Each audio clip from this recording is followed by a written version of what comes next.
Hi everyone, you are watching serial Siyapa, जहाँ पे हम देते हैं आपको आप ही के फेवरेट शोज़ की इंटरेस्टिंग अपडेट। आज रात के राधा कृष्ण के एपिसोड की शुरुआत होती है सोमदेव के साथ, जो कि बहुत ज़्यादा खुश होता है और एक्साइटेड भी, जब बलराम दाऊ उसे ये बताते हैं कि कान्हा ने तुम्हारा खास सम्मान करने के लिए तुम्हें बुलाया है उत्सव में। तो वो बहुत ज़्यादा गर्व महसूस करता है और कहता है कि श्री कृष्ण द्वारकाधीश के हाथों अगर मैं गर्वान्वित होऊंगा तो इससे ज़्यादा गर्व की बात मेरे लिए कुछ और हो ही नहीं सकती। तभी साम उससे मैनिपुलेट करता है और कहता है कि अरे ये सब कोई बड़ी बात नहीं है, सोचिए अगर आप युद्ध जीत जाएंगे और युद्ध के बाद आप लौटेंगे तो सब आपकी कितनी इज्जत करेंगे और आपका मान सम्मान अपने आप बढ़ेगा।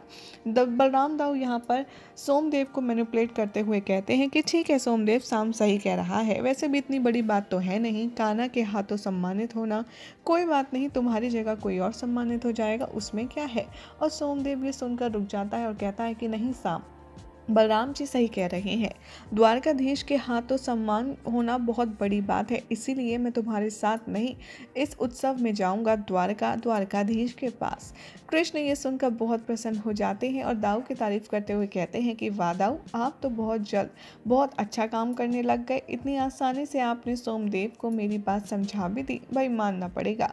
इधर दिखाया जाएगा कि बलदेव यहाँ पर अनिरुद्ध से कह रहा होता है कि देखो अब पूरा दिन शेष है, लेकिन तुम्हें यहाँ से रिहा करने के लिए कोई भी नहीं आया है और ना ही कोई आएगा, लेकिन द्वारका से एक पत्र आया है, मुझे पता है कि वो कोई धमकी भरा पत्र ही होगा। और वो अपने सेवक से कहता है कि पढ़ो। यहाँ पर सेवक उसे पढ़कर बताता है कि द्वारकाधीश ने आपको मेन अतिथि बनाकर बुलाया है और सम्मानित करने की बात कही है। ये सुनकर जो बलदेव होता है वो बहुत ज़्यादा खुश हो जाता है और कहता है कि मैंने तो उनके पौत्र अनिरुद्ध को बंधक बना लिया, उसके बाद भी श्री कृष्ण द्वारकाधीश मुझे सम्मानित करना चाहते हैं, ये तो बहुत ही अच्छी बात है। इसीलिए मैं ये फैसला करता हूँ कि हम सब वहाँ पर जाएंगे और अनिरुद्ध भी हमारे साथ चलेंगे। इधर दिखाया जाएगा कि पार्वती रेडी हो रही होती हैं, आईने में खुद को देख रही होती हैं। तभी श्री शिव आते हैं यहाँ पर और पार्वती को देखकर कहते हैं कि गौरी, वो सुनती नहीं है और तैयार होने में व्यस्त होती हैं। यहाँ पर महादेव उन्हें देखकर कहते हैं कि भाई मानना पड़ेगा, औरतों को तैयार होने में इतना टाइम लगता है, पता नहीं ये लोग क्या करते हैं। तभी कहती हैं गौरी महादेव की ओर देखते हुए, महादेव मैं तैयार तो हो गई हूँ लेकिन मेरा श्रृंगार पूरा नहीं हुआ है, कुछ अधूरा अधूरा सा लग रहा है। महादेव कहते हैं कि मुझे तो ऐसा कुछ नहीं लग रहा।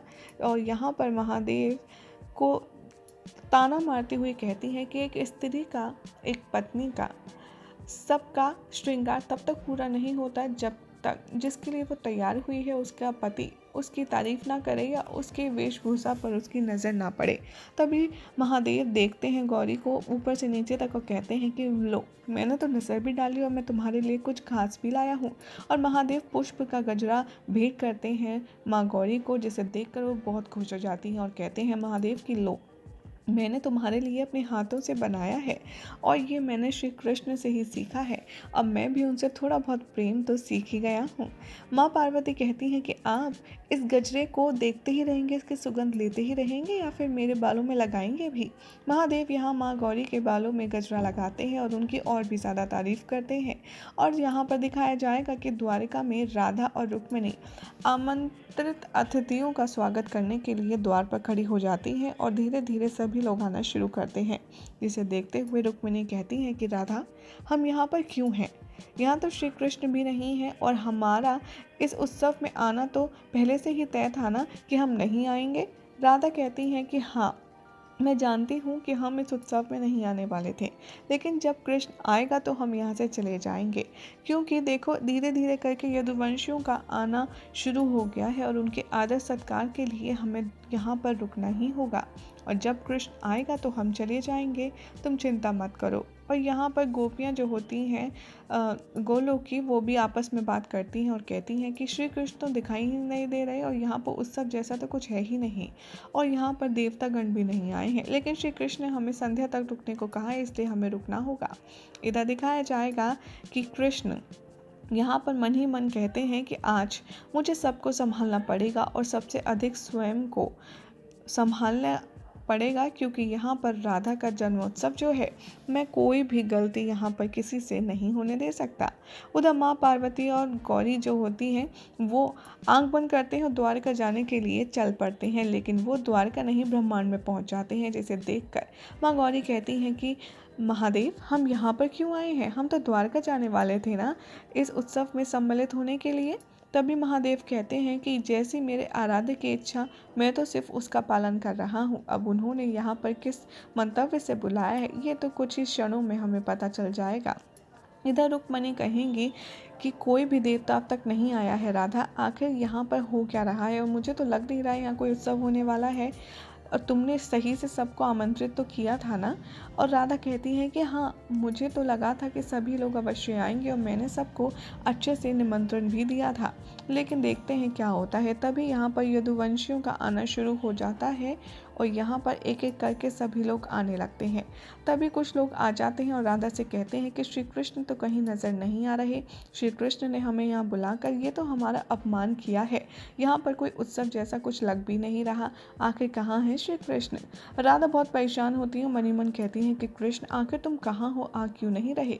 तभी राधा को एक गोल्डन सी पावर दिखती है और वो गौर से देखती हैं तो कृष्ण वृंदावन के कपड़े पहनकर बहुत ही ज़्यादा मदमस्त चाल के साथ चलते हुए सामने से एंट्री लेते हैं और सब उनका स्वागत करते हैं। सभी यहाँ पर पूछते हैं कि श्री कृष्ण, आज आपने ग्वाल वाला वेश धारण किया है, कुछ विशेष है? श्री कृष्ण बहुत ही ज़्यादा डिटेल में अपने लुक को एक्सप्रेस करते हैं और कहते हैं कि जब जब मैं इस रूप को धारण करता हूँ तब तक मुझे इस वेश से जुड़ी सारी स्मृतियाँ एक बार पुनः जीने का मौका मिलता है, और वो फ्लैशबैक में वही सब सीक्वेंसेस याद करते हैं जब राधा और कृष्ण अपने किशोर अवस्था में एक दूसरे के साथ मस्ती करते थे, एक दूसरे के साथ पहली बार मिले थे, और राधा भी बहुत ज़्यादा खुश हो जाती हैं ये सुनकर। फ्लैशबैक में दोनों बहुत ही ज़्यादा रोमांटिक मोमेंट्स को याद करेंगे, जहाँ पर श्री कृष्ण ने पहली बार राधा को बताया था कि वो कैसे वृंदावन की एक लड़की से प्रेम करते हैं, और उसी को ये बात बताने के लिए वो आए हैं। दोनों यहाँ पर बहुत खुश होते हैं और सारे गेस्ट भी कहते हैं कि यानी कि श्री कृष्ण ने उत्सव के अनुसार ही कपड़े धारण किए हैं, और बहुत उनकी तारीफ भी करते हैं और राधा भी उनका साथ देती हैं।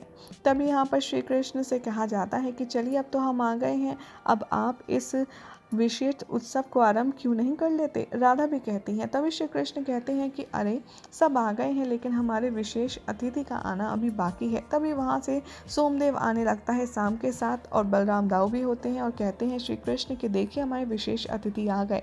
और जैसे ही वो आते हैं तो श्री कृष्ण से कहते हैं कि चलिए उत्सव शुरू कीजिए। तभी श्री कृष्ण कहते हैं कि रुक जाइए, अभी हमारे विशेष अतिथि तो आने दीजिए। ये सुनकर सोमदेव भड़क जाता है और कहता है कि आपने तो कहा था मैं हूँ विशेष अतिथि। तभी श्री कृष्ण कहते हैं कि आप विशेष अतिथि थे, लेकिन अब आप आ चुके हैं, लेकिन एक और अतिथि है विशेष जो आने हैं। तभी वहाँ से एंट्री होती है बलदेव की, जो अनिरुद्ध के साथ में आता है, जिसे देखकर शाम और सोमदेव काफ़ी ज़्यादा अपसेट हो जाते हैं। अनिरुद्ध यहाँ पर सबसे मिलता है और श्री कृष्ण की बातों को ध्यान करके रुक्मिणी राधा से कहती हैं कि तुमने सत्य कहा था, कृष्ण जो कहते हैं वो अवश्य होता है, बस श्री कृष्ण के कार्य करने का मार्ग ऐसा है जो हमें शायद समझ नहीं आता। और यहाँ अनिरुद्ध सबसे मिलता है, बहुत खुश होता है। तभी यहाँ पर दोनों पक्षों में लड़ाई होना शुरू हो जाती है, सोमदेव और बलदेव में, जो श्री कृष्ण से कहते हैं कि ये तो हमारा अपमान है, आपने कहा था हमसे कि हम विशेष अतिथि हैं अलग अलग, लेकिन आपने तो इसको भी यहाँ बुला लिया। श्री कृष्ण कहते हैं कि आज प्रेम दिवस है, आज के दिन कोई युद्ध की बात नहीं करेगा।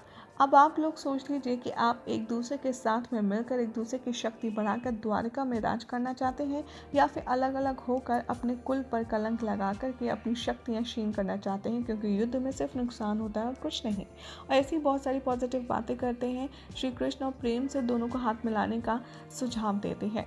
देखते ही देखते सोमदेव और बलदेव की समझ में ये बात आ जाती है कि वो एक ही कुल से हैं और मिलकर रहने में ही ज़्यादा भलाई है, और वो एक दूसरे को गले लगा कर के लड़ाई झगड़ा खत्म कर लेते हैं। ये देखकर शाम बहुत ज़्यादा अपसेट हो जाता है, और सारे दोनों जो अपोजिशन पार्टी के लोग होते हैं वो श्री कृष्ण से माफ़ी मांगते हैं और कहते हैं कि हमें क्षमा कर दीजिए, हमने आपको इतना ज़्यादा दुखी किया।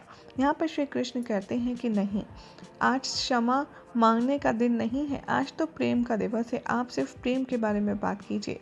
सभी लोग कहते हैं कि आप ये तो बताएं, इतना विशेष उत्सव आप कर किस उपलक्ष्य में रहे हैं।